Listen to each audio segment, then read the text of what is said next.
Good morning. It's 11:30 and time for our weekly COVID-19 vaccines Q&A.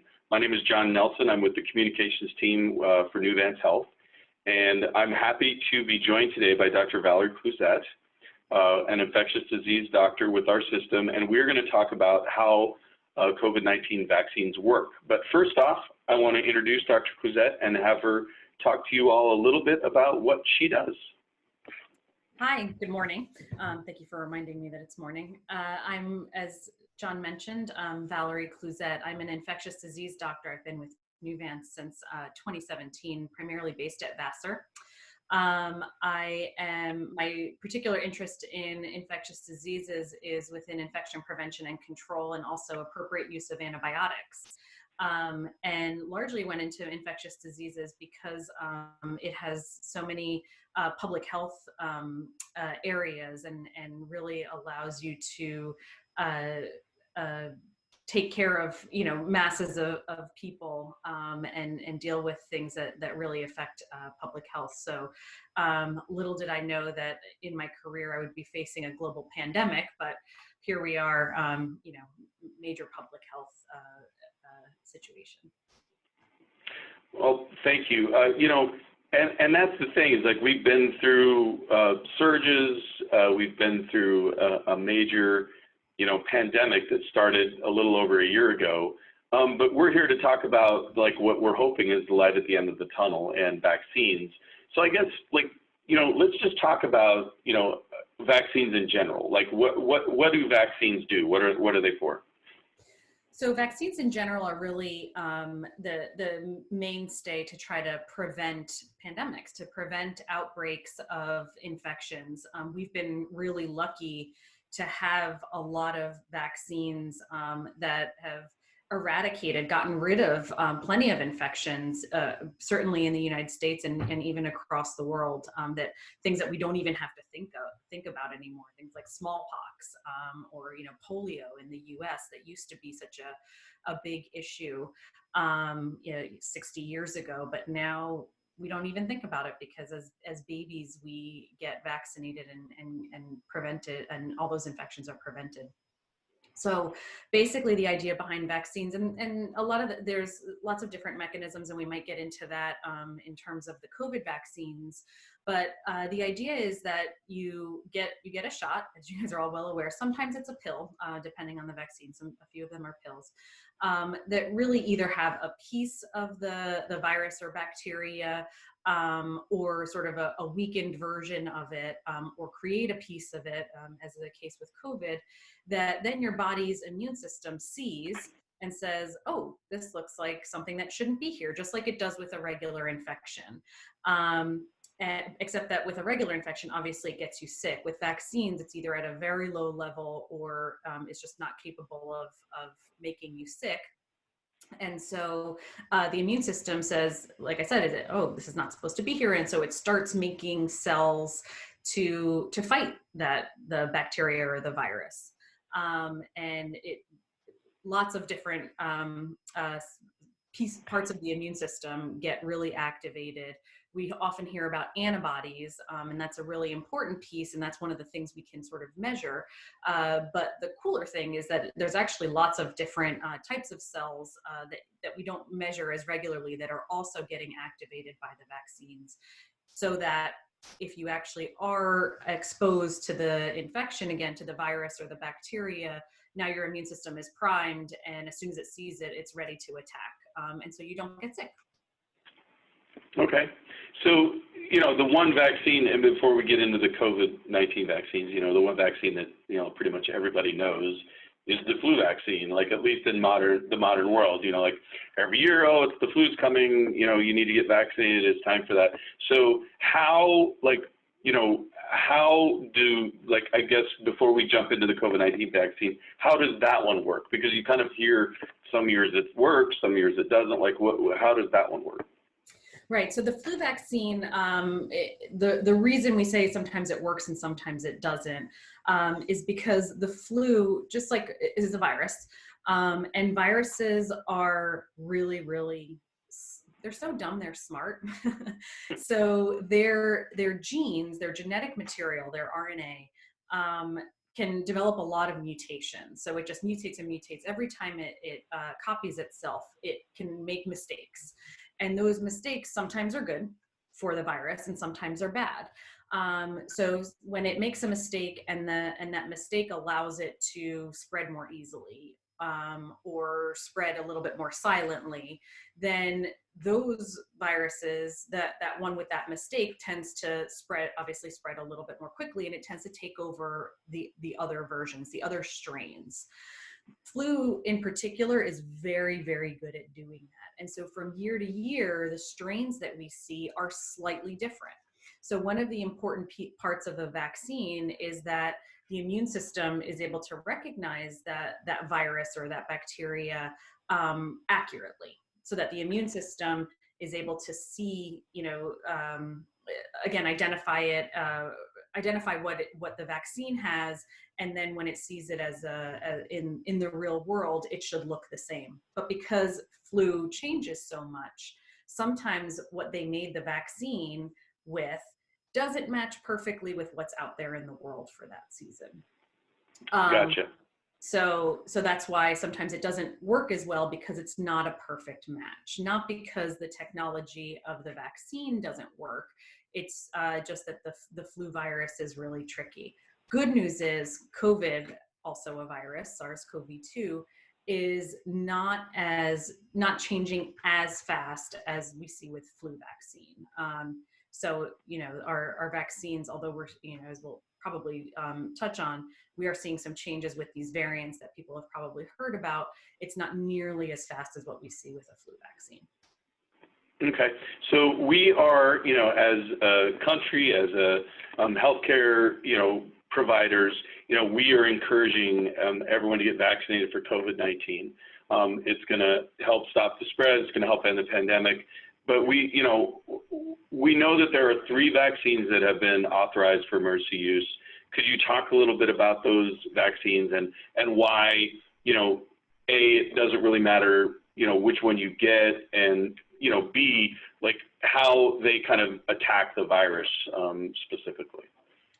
Yeah, so it's really interesting because the technology that they've used for the 3 vaccines that have been authorized. So we have the Pfizer-BioNTech one, which is an mRNA vaccine, the Moderna, which is also an mRNA vaccine. So those work similarly, and I'll talk about that in a second.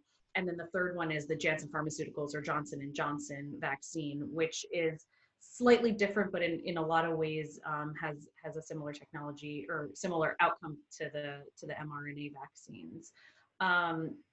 People, I often hear people are concerned. It's like, oh man, this is new technology, and we're just trying it out, and all these people, and what we don't know the long-term effects, and yes, we're lucky that they were able to make vaccines using this technology, but the technology has been studied for decades. For both of them, and for the virus, the adenovirus vector vaccine, which is the Johnson & Johnson, there's actually already a vaccine that's been made with that same technology, which is an Ebola vaccine by Johnson & Johnson. So it's not new technology because it's been studied. What is new is that they were able to create vaccines because a lot of resources and money were pumped into to try to develop the vaccines. And so it allowed them to use this already known technology to really scale it up and be able to create successful vaccines. So talking a little bit about how they work. So the mRNA vaccine. So mRNA is basically a little piece of genetic code. So I mentioned a little bit about the genes and the codes in viruses. So they take a little snippet of it that is the code for a specific protein called the spike protein. The spike protein is really important. It sits on the outside of the virus, and it allows it to attach to the cells, to little receptors on our cells in our body. So it's how we get infected. So viruses typically attach themselves to a cell. The cell, because it's trying to get rid of it, eats it up, and then the virus is able to multiply and then busts open the cell, spreads and spreads. And that's sort of how viruses work. So this spike protein is really important because, like I said, it sort of is the entryway to what attaches it to the cell. So the code is for that protein. And so when you get the vaccine, what you're getting is that little code. And then your muscle cells, where you get the injection, take it up, just like I said, because cells sort of take up things that don't seem like they should be there. And the mRNA uses the cell's protein making factories, the ribosomes, to then make that spike protein. So then the spike protein is in and on the cell, and the immune system says, this looks weird, just like we said with vaccines. And the immune system starts revving up and making antibodies and cells that that want to kill things that look like that protein, because it thinks it's the virus. So now you've got a primed immune system, so that if you see the infection with that spike protein, which hasn't changed for the most part, at least for the mRNA vaccines, then the immune system is ready to fight it. The Johnson & Johnson vaccine is very similar, but instead of just using that little piece of mRNA, what they use is a different virus, an adenovirus, which has been made sort of engineered so that it doesn't multiply itself like a standard virus would, and that's the way it gets into the cell. But the idea is the same. You get a little bit of genetic material which has the code for the spike protein. It lets the cell make the spike protein, and then the immune system responds to it. So that it's not that the entry part is a little bit different from a technology perspective, but the idea is the same. Gotcha. So why then, like, I mean, I guess it's the different science, but like, why do you need, or why does someone need 2 shots of, or 2 doses of Moderna and Pfizer, and only 1 dose of the Johnson & Johnson? So I imagine that part of it is because it's the way that it was studied. So when they were creating the vaccines, they determined that they would do an initial shot, and then a booster, a second shot, to see if it would augment, increase the immune system response. And so that's, basically what they decided and what they studied and what has shown to have, and what they found is that it does. So after the first shot, you get some response, and after the second shot, you get better response. And so that's how we get to this 95%, 94, 95% effectiveness against symptomatic infection. The Johnson & Johnson vaccine, again, it was just sort of studied from a technology perspective based on the already created Ebola vaccine, that they only needed the 1 shot. The other big difference between them is that, so I keep saying mRNA and the virus vector. So an important distinction is that the mRNA in general is very fragile. And so it's been, at least initially, required super cold temperatures. They've been able to modify that as they had a little bit more experience with it, but required like super freezers. Maybe people remember that, but like crazy cold, like -80 degrees freezers, -90 degree freezers, which makes it difficult because not everywhere in the world has the capability to have a freezer of that level. So the whole idea of the cold chain makes it complicated for these mRNA vaccines to really be globally distributed. Whereas the Johnson & Johnson vaccine, because it's a virus vector, the little code is in DNA, which actually is 2 strands, and it's more stable. And because it's more stable, it only needs refrigeration rather than this super freezing. So the Johnson & Johnson vaccine, in a lot of ways, is more easily is a better setup for sort of global distribution because of the 1 shot, but also because of the lack of need for super freezing. Okay. So you hear about, I say side effects, but, you hear about people, and you hear about this with the flu too, right? You get vaccinated and you feel sick, or you feel like, under the weather after you get your dose. What's the scientific reason for that? So yeah, I've been trying to convince people to stop using the word side effect when it comes to vaccines, because side effects assumes that it's something that shouldn't be happening. And really what it is it's what's called reactogenicity, or just a reaction, right? So if you think about it, when you get sick, when you get a virus, you get the flu, you get COVID, you feel fatigued, you get a fever, your muscle aches. And why does that happen? It happens because your immune system is revved up and trying to fight the infection. So the reason you feel terrible when you're sick is not because of the virus itself. Typically, it's because your immune system is really ramped up. So that's the same thing with the vaccines. Most of the reactions that people are feeling after these vaccines, and the majority of people do feel them after the second dose in particular, and I can sort of touch on that a little bit more because there's some interesting data about it. But what they're feeling is their immune system revving up, right? So the common side effects are arm soreness, because that's where you injected the vaccine, and that's where the immune cells are really flocking to. Fatigue, muscle aches, fever, all things you would expect from your immune system revving up. So not surprising, and really just a sign that your immune system is working as it should. On the flip side, people should not be concerned that they're not getting these effects, because everybody is different. And in fact, so if you're over 65, you're less likely to feel these reactions than if you're under 65. And women have been more likely to feel them compared to men, which I think is very interesting. The only other thing I'll comment on is that, so people who have had COVID, we are recommending that they still get vaccinated. And so they may feel the reactions, the reactogenicity after the first shot, more than than the person who hasn't had COVID, because their immune system has already seen the virus, right? So it's already been sort of primed, and then it's getting the vaccine, it sees it again, and it's a little bit more reactive than somebody who didn't get COVID. So I do warn people who have had COVID that they may feel it with the first shot more than a person who hasn't. So I've gotten, I'm just putting it out there as like, someone who's gotten vaccinated, they've been immunized with the COVID-19 vaccine. What does that mean? Does that mean that, if it was me, and I'm just, not specifically asking for me, but I'm pretending like it's me, does that mean I'm not going to get sick? Does it mean I'm not going to get as sick? Does it mean I'm not going to die from COVID? I'm like, what exactly does it mean now that I've been vaccinated?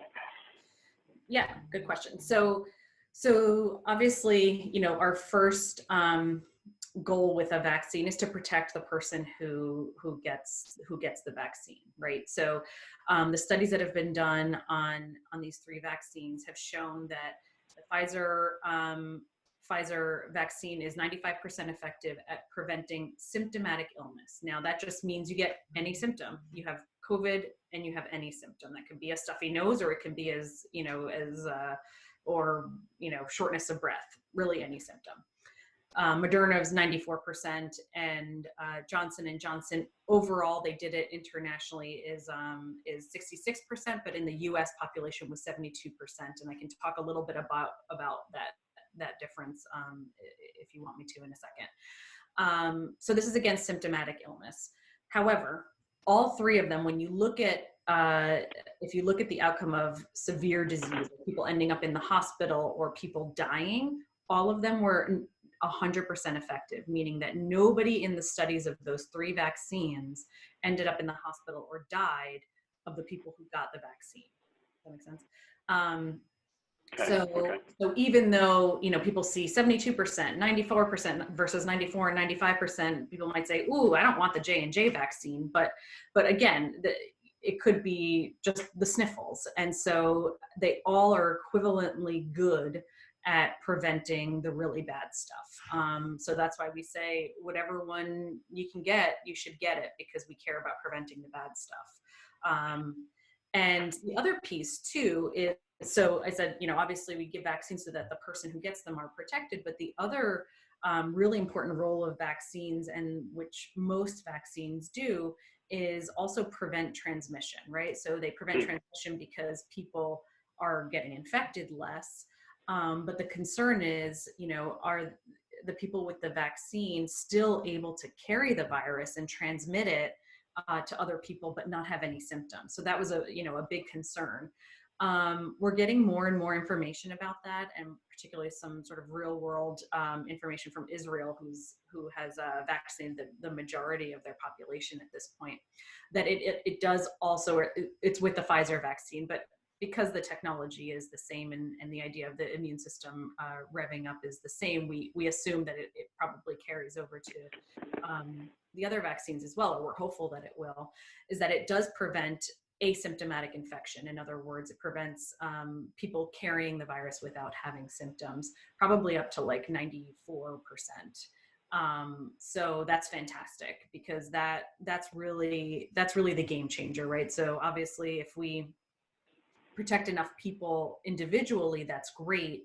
But if we also make sure that the people aren't spreaders, that's even better. Right. Yeah, that was going to be my next question. So it's good that you answered that.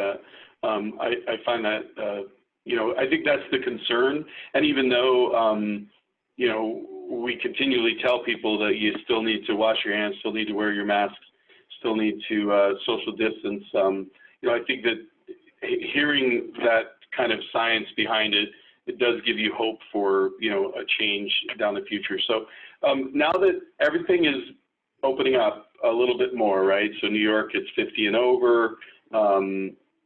Pretty soon it's going to be open to everyone. I think it's 16 and over for some and 18 and over for others, correct? Mm-hmm. Yeah. Actually, you saying something just reminded me. I will say that, from an infection perspective, symptomatic infection and asymptomatic infection, 94% is not 100%, right? So to your point, we are still absolutely recommending that in public people wear their masks, socially distance, because any little inch that this virus gets, it's going to take a mile. And so we have to remember that these things are not 100%. And similarly, if, I don't want people to get discouraged when they say, oh, my cousin got vaccinated and then they got COVID. It's not 100%, but it's 100% at preventing them from dying. So, so we have to, I don't want people to feel like they don't work because they know about these cases, because nothing is perfect, but we're pretty darn close, and it's remarkable. Now going back to your question, opening up. Right. So I think I sort of alluded to that, which is, we have to be really careful. We're getting there. There is absolutely a light at the end of the tunnel. If we get enough people vaccinated, especially with more and more information coming out that it prevents asymptomatic infection, we will get to a point where we can be more normal. People who are fully vaccinated at this point can, in small groups, maybe like 2 households who are fully vaccinated, can gather indoors without masks on. I would definitely not have, giant 100-person parties yet, not even close. And it's now is probably the most critical time, because we're in this phase where people are feeling a little bit more comfortable because we have the vaccine, but we still don't have enough people vaccinated. And it's getting warm and people want to go back to normal, but we just need a couple of months to make sure that our vaccination numbers, which last I checked yesterday in New York State is only about 13%, maybe at best, as of yesterday. And so that's not a lot.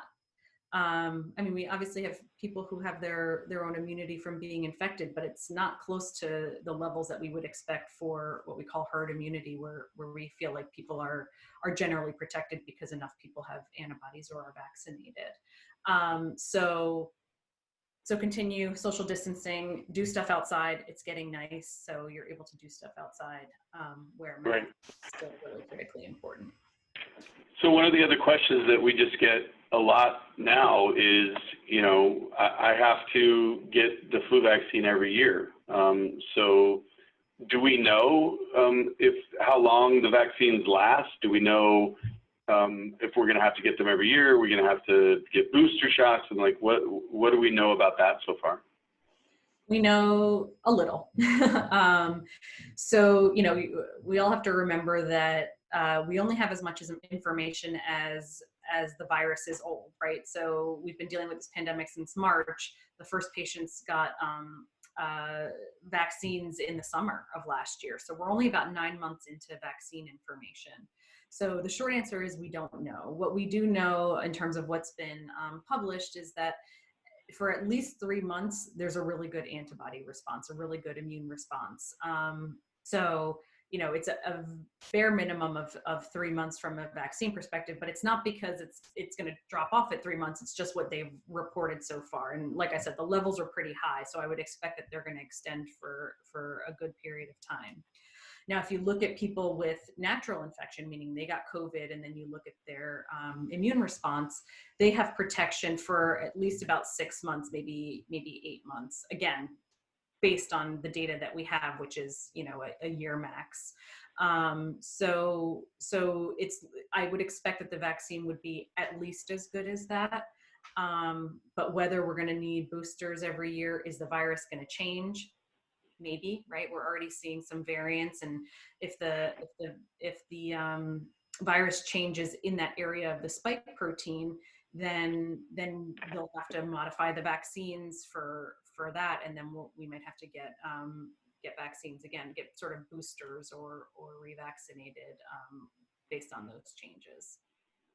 Well, and no vaccine is 100%, or at least as far as I know. So, I mean, kind of what you're, you know, if I'm, you know, putting it how you're saying it, you know, the goal is to acquire that herd immunity so the virus itself eventually goes away or just isn't as prevalent because there aren't as many people, you know, spreading it, I guess is what is kind of what you're saying. I don't know. I'll let the scientists talk about it.